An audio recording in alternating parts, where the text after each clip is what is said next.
When I was 38, I was diagnosed with advanced breast cancer.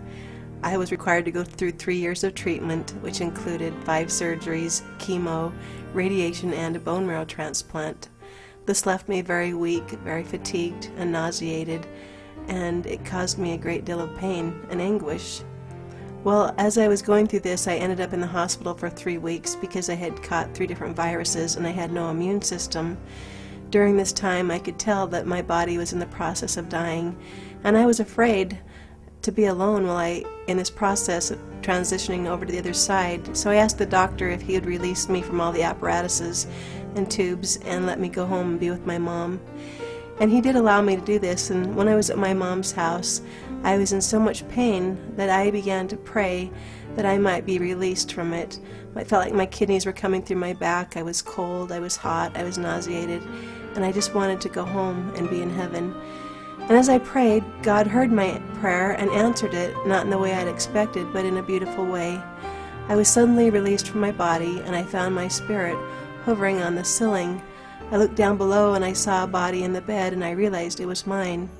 As I was pondering on this, a man appeared to me on my right side, dressed in white. He motioned for me to follow him. He seemed like a man of good character, and so I did. We went through the ceiling, and that didn't hurt, and we ended up in a beautiful heavenly meadow. There was beautiful lush green grass and roses on all sides of different colors. I went and I cupped the roses, and they began to sing to me in an ethereal voice, welcoming me to this new dimension.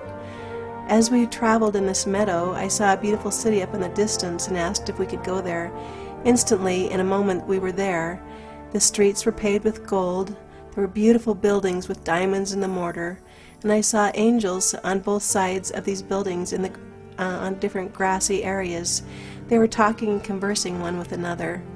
They seemed happy and contented. The man continued to motion for me to follow him. We went into one of the buildings, and there in different rooms I was able to meet different people. I met ancestors, family, friends that had passed on. I was able to see a little bit of my pre-earth life, in which I learned that I had gained a lot of my musical talents in the pre-existence. I also met heavenly figures that I won't go into, but it isn't entailed in this book that I've written, My Walk Through Heaven. It gives a greater detail and more than I can go through on this time period. Well, as I was taken to many places, the one that stands out to me the most was my time with the Savior. How it happened that I met him, I was taken back to a time in my childhood when I was young, and I could see my younger self. I was about 10 years old, and I could see that she was frightened. And I looked to see, I was hovering on the ceiling, and I looked to see what she might be frightened by, and there I saw an army of evil marching towards her. Although she couldn't see them, I could register that they were there. They looked very evil, and they had instruments of war, and I thought they might attack her or me, so I was frightened for both of us. As I was pondering on this, the thought came to me to pray for deliverance, and as I did, I heard a beautiful chuckle to my right-hand side. I glanced over, and I found that the Savior was standing beside me. I wanted to look at him, but I was afraid. I was afraid that the army of evil might attack me. I was also a little bit afraid about what God might think about me as a person. What would be his reaction to me? Well, as I sat there for a very long time, I finally decided that no matter what, I was going to turn and look to him, because intermittently he had chuckled and given me the feeling that he found it humorous that I was more afraid of evil than I had faith in God. So I did. I turned and I looked, and the most beautiful sight came to my eyes. And that was, he had this beautiful light that streamed 5 to 6 feet out from his body. He had beautiful blue eyes that were streaming blue. And he greeted me with such unconditional love. There was no shame or blame or condemnation towards me, only pure unconditional love. He encouraged me to turn around and look backwards, and when I did, I saw the army of evil had fled. As I looked back to him, he said to me, "Kim, look to the light and live." And with that came the feeling that if we really want to live, we need to love one another, love ourselves, forgive one another, forgive ourselves, read scriptures, pray, be kind to one another, do acts of service. there are many ways that we can look to His light and live. Well, He also encouraged me and said, "What would you ask of me?" I found this a great request, that the Savior of the world would be asking me how He could serve me. He was setting the example of service. And so I told Him I'd like to know what every good emotion felt like to its perfected state. And so He encouraged me to put my arm into His light, and it would be as a grid of emotions. And I did. As I extended my arm, I felt perfect love, peace, joy, hope, virtue, forgiveness. All these beautiful emotions flow up my arm and into my being, and I felt them to the celestial level. What a glorious experience, and I decided it was worth living well to feel these emotions. Then He took me to another place, not a hard time in my childhood, but a hard time in His life in mortality, and that was His crucifixion. I was very humbled by this scene. I saw Him nailed on the cross in the wrist and the palm, and also in His feet. I saw the crown of thorns on His head and the gash in His side. He was groaning in agony. He wasn't laying peacefully as many pictures portray. His mouth was stretched wider than I could imagine, and He was trembling like this, to such agony that I knelt below Him and I wanted to free Him. But then He let me know that that was what He was there for, was to free me and each one of us from the burdens that we carry. He asked me to give Him my pain, and I said, "No, let me take some of yours, you have enough." But He once again told me that that was the reason He was born into this world. And so I gave Him my pain, and He took it on, and it came as a black cloud into His chest, and He thrust backward as He took it on. But then I was relieved from the pain that I was in.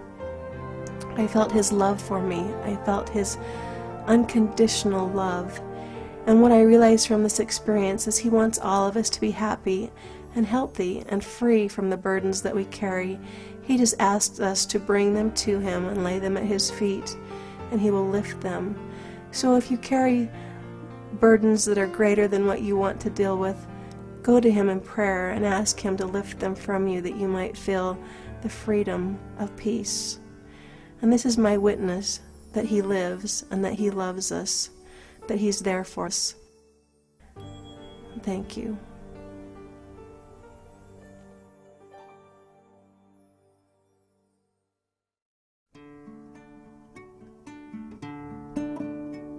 A carpenter's heart healed me today.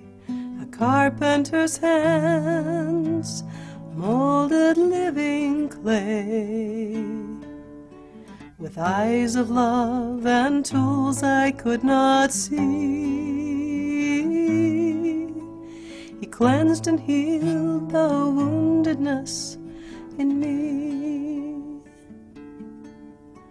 I walked in the darkness, He offered me light. His faith quenched my fear and gave my blindness sight, giving color, depth, and joy to all I see. His love illuminates the best in me. Now I felt the healer's heart, I'm becoming now His work of art. Now I felt the healer's hands, His miracle within my soul expands. The healer's heart, the healer's hands. May I always live to be the masterpiece He saw in me. This carpenter, this man from Galilee. The healer's heart, the healer's hands. Now I felt the healer's heart, I'm becoming now His work of art. Now I felt the healer's hands, His miracle within my soul expands. The healer's heart, the healer's